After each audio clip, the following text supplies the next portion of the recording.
Welcome to the deep dive. We dig through the sources so you get the clarity and context you need.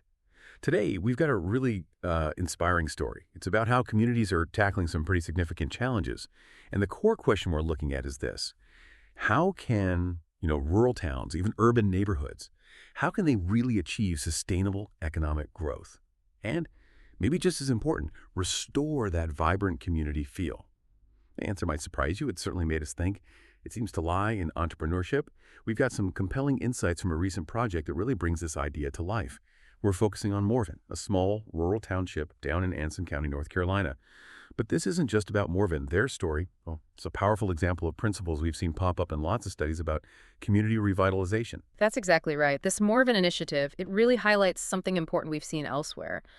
Youth entrepreneurship isn't just about teaching business skills, not at all. It's proven to be a catalyst, really, for wider community inspiration. It fosters creativity, problem solving, innovation. These are the things that can actually transform struggling communities, turn them into places with real opportunity. And when you get young people involved, it really empowers local leaders, motivates everyone to kind of reimagine what's possible for their future together. It definitely sounds like Morven needed that kind of catalyst.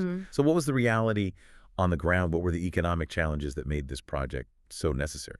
Yeah, Morven, at the time this kicked off, was really small, less than 400 people. And the stats, the ones driving this whole reimagining effort, they were pretty stark. You had a poverty rate of 41%. Wow, 41%. Yeah. And per capita income around $18,000.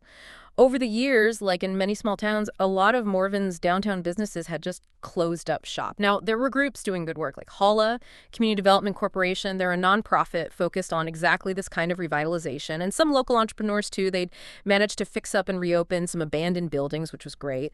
But there was still this significant void, a need for more businesses, more social life, just more community activities happening. Okay, so facing those kinds of challenges, where do you even start to spark change?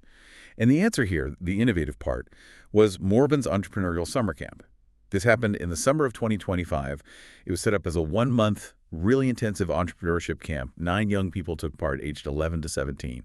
And the goal wasn't just, teaching business plans. It was about instilling that entrepreneurial mindset, equipping them for way more than just starting a company down the line. Precisely. Yeah, over those 4 weeks, the curriculum dug into the 8 principles of entrepreneurship. It's a pretty well-established framework for thinking like an entrepreneur, but also crucial soft skills development and even public speaking techniques. These are just critical tools, right? Not just for business owners, but for anyone who wants to lead and, make an impact. And I heard one of the things that kids really liked, a real standout feature, was having 6 guest entrepreneur lecturers come in. They apparently shared their own stories, the struggles, the setbacks, and the successes. That kind of honest, real-world perspective, that adds so much, doesn't it? Makes it tangible. Absolutely. It grounds the theory in reality. Okay, so maybe the most powerful part of this camp was when the students took this new way of thinking and applied it directly to Morven itself. Tell us about this Reimagining Main Street exercise. That sounds fascinating. Right. This is where it got really interesting. They were basically challenged to dream big. Yeah. The students, they actually walked through downtown Morven. They looked at the empty storefronts, the spaces not being used, and then they started to see the potential, the untapped possibilities right there. They were split into 4 teams. And their job, create business concepts, but not just any concepts. They had to be financially viable, sure, but they also needed to tackle real community needs, things that could actually fuel economic growth.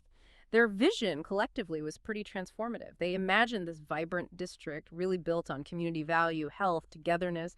It just shows, how powerful it is when you empower young people to connect their ideas directly to what their community actually needs. Yeah, John Martin, one of the facilitators, he put it really well. He said, we didn't just want to teach them about entrepreneurship. We wanted them to see their own potential as change makers who could take ownership of their town's future. That phrase, take ownership, that really reframes community development, doesn't it? It's empowering the next generation.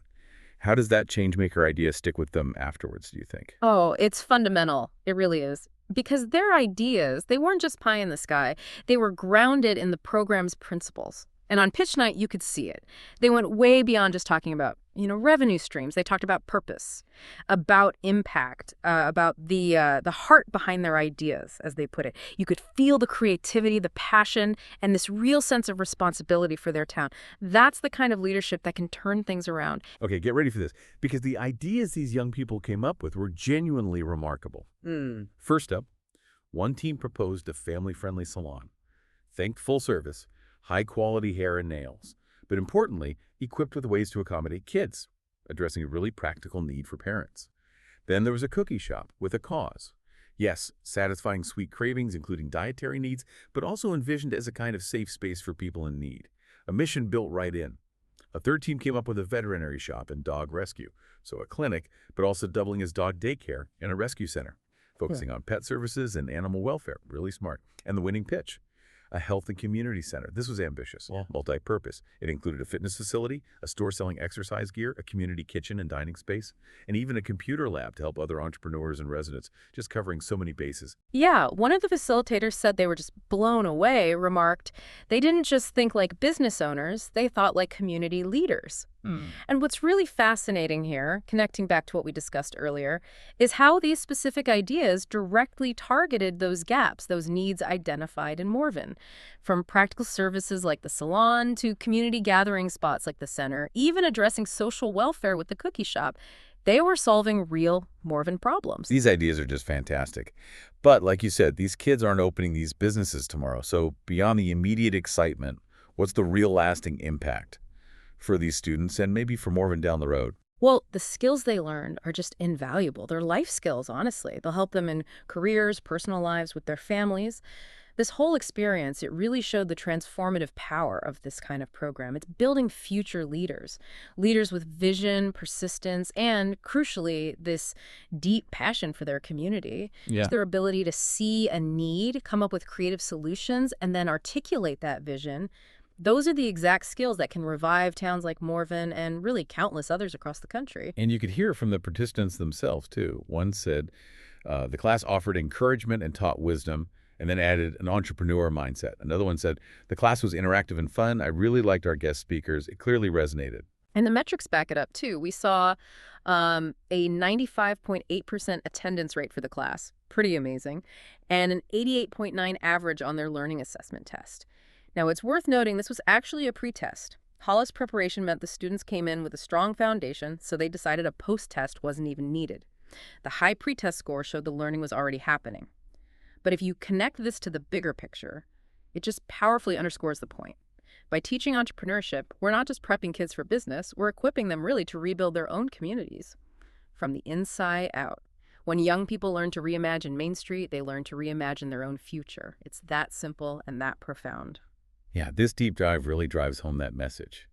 Investing in entrepreneurial education for youth, especially in places like rural communities, it can spark truly transformative outcomes, maybe more so than traditional approaches. Absolutely. And that points to a kind of call to action, which the source material also emphasizes. If rural communities, if urban neighborhoods want to genuinely thrive, they really must invest strategically, invest in this kind of education, in mentorship, in real world opportunities for their young people. Because the future of Main Street's not going to happen by accident. Entrepreneurs will build it. And, well, if the students in Morven are any guide, that future, it's already starting to take shape. And it's worth mentioning, this impressive camp wasn't just one group.